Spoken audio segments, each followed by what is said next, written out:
Hello and welcome to the final part 4 of my Yukon adventure.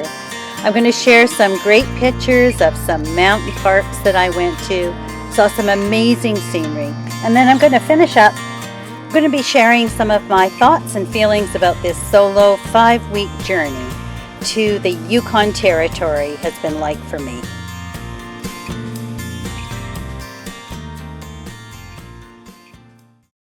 The first area that I went to after being in Dawson City was Tombstone Regional Park, which is 72 kilometers down the Dempster Highway, which is a highway that actually goes all the way to the Arctic Ocean. So I headed off down there in the Blue Lady and bumped away down the road and found a most glorious treasure. Well, I made it to Tombstone Territorial Park. It's a glorious afternoon. The campsite's full. The lady at the park's information booth said that I could park in the parking lot. So here I am. So it's all good. Tomorrow's supposed to be a really sunny day, and I'll see if I can pick up a site tomorrow. But if not, I stayed in worse places, and I've got the van, so it doesn't really matter. I just was in at the interpretive center and I asked the lovely young lady there what I should do with my day, and she suggested I drive to the end of the park, which is where I'm at now, and boy is the scenery something else. This is really what I wanted to come up here to see. This land it's not barren, but it's just sort of, I don't know, how do you describe this? For someone who is from the coast, where we have all those big trees all the time, this is just amazing. Yeah, it's just a totally different environment, and I've seen pictures of this, and I just really, really wanted to see this for myself.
This is an area that I deeply hope to be able to return to.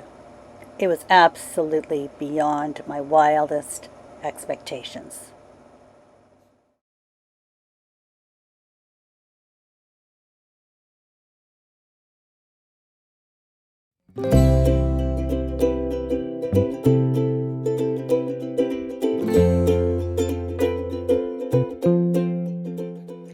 Well, welcome everybody to Kluane National Park. It's in the southwest corner of the Yukon Territory, and it's the home to Canada's highest mountains, including Mount Logan.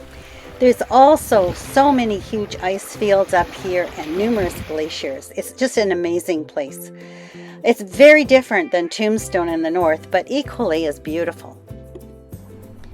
Milo and I spent 3 nights in the area, but only to scratch the surface. We drove down to have a look at $1 Million Falls, which was near the U.S. border near Haines, Alaska. Wasn't very far, but just a perfect way to spend the day.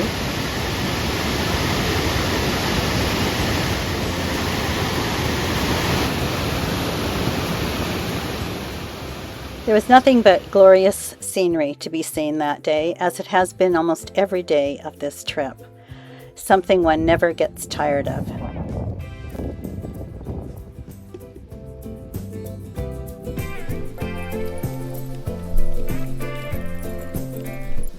On the way back, we stopped at what's called a stone glacier, which we followed a path and then climbed up and had a look at the view, read all of the signs about how all of this occurred, as the mass of ice underneath pushed all the stones slowly down this mountainside.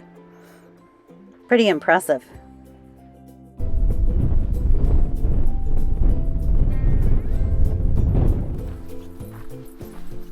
The following day, we headed to another campsite and stopped at the most gorgeous Kathleen Lake, which I'd visited 50 years ago when it was covered in ice. Fortunately, today it shared with us the beautiful glacier colors that it's known for. Nilo and I walked around and walked the lake shore and just spent a lovely time visiting this gorgeous area.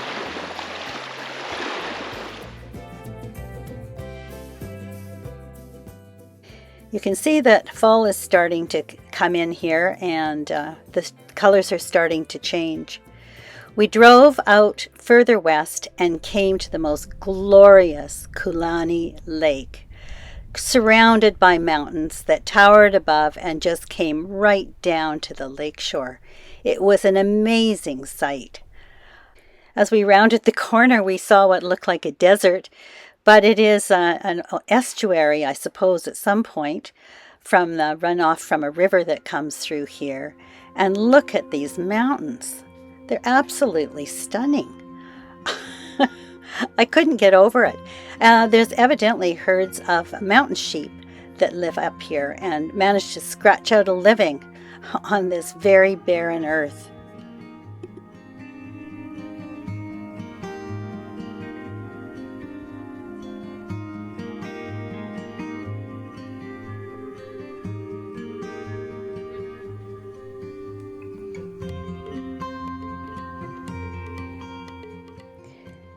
Sadly, the time in the Yukon was coming to a close. But what a marvelous time we've had. What we've seen, what we've done, the people we've met. It's just been absolutely phenomenal. So we said goodbye to the Yukon sign and a cheery hello to the welcome home to BC sign.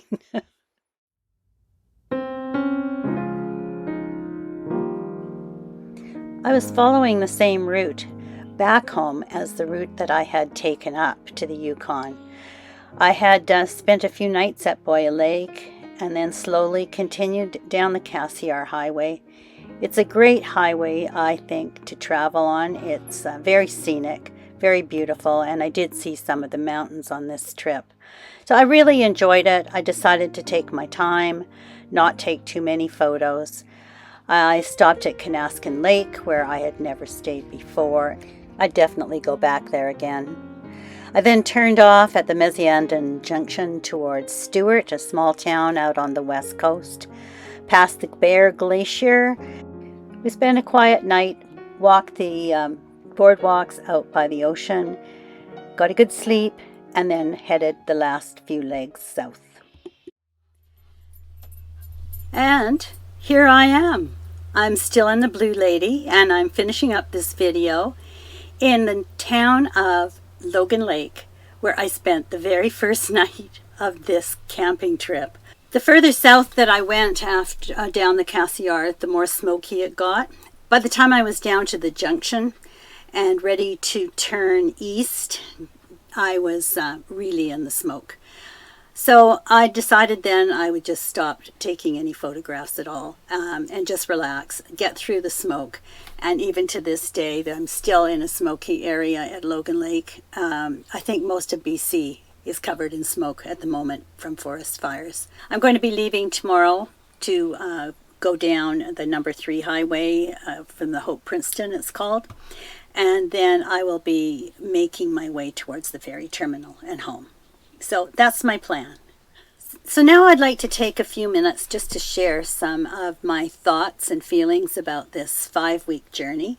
This is the first time I've ever done a journey of this number of weeks away by myself. First of all, through editing some of the videos and looking back at some of them, I think I used the words glorious, amazing, and gorgeous repeatedly. And, sometimes I was just almost speechless. It was so beautiful.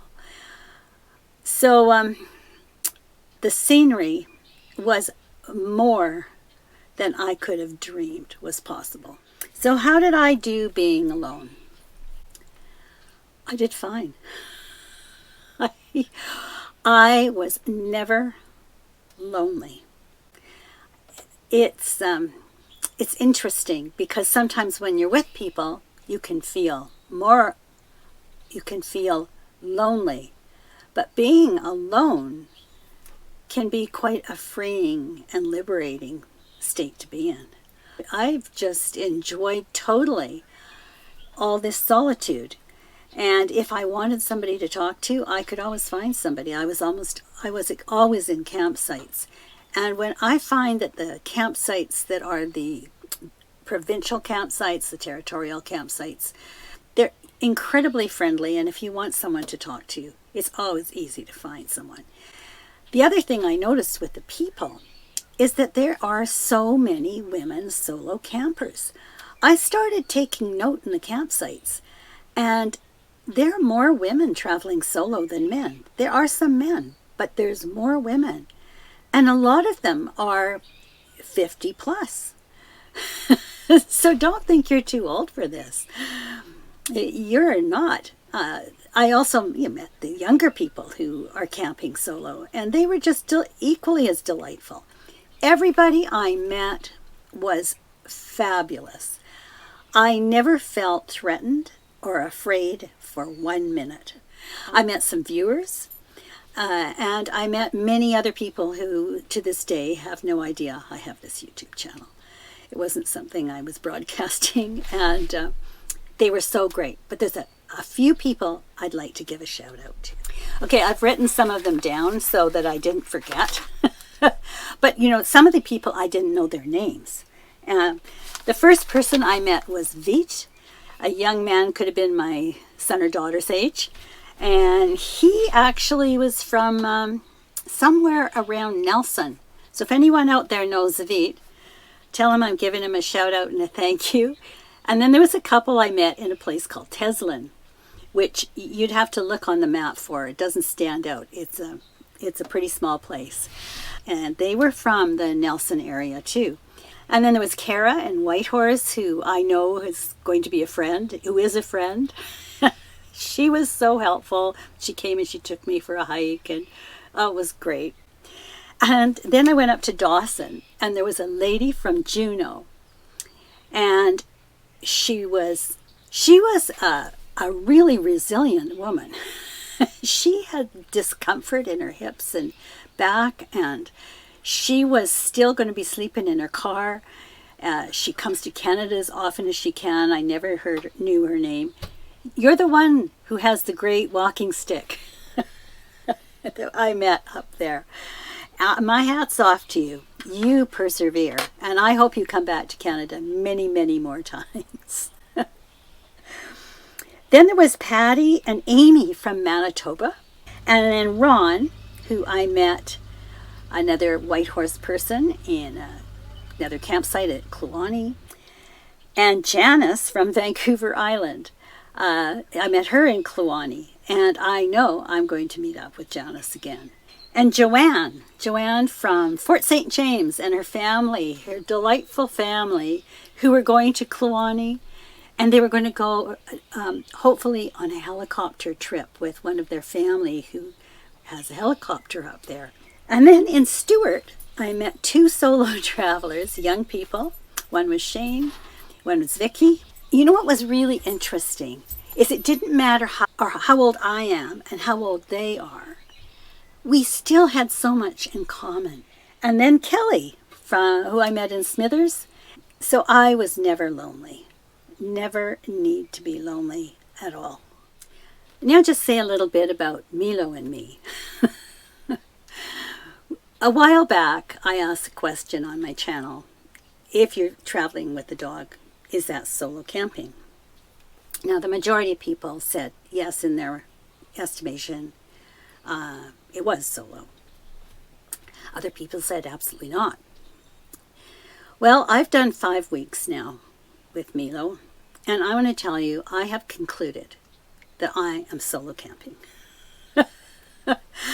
Yes, I do have a furry companion in the van with me, and I am very glad that I've had him. It's been a process for him as well as for me going on this journey.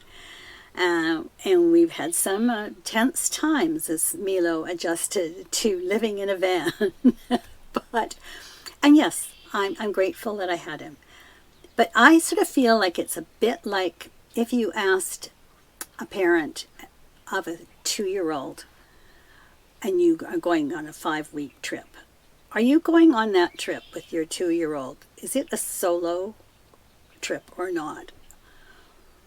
I expect most parents would say it's definitely solo.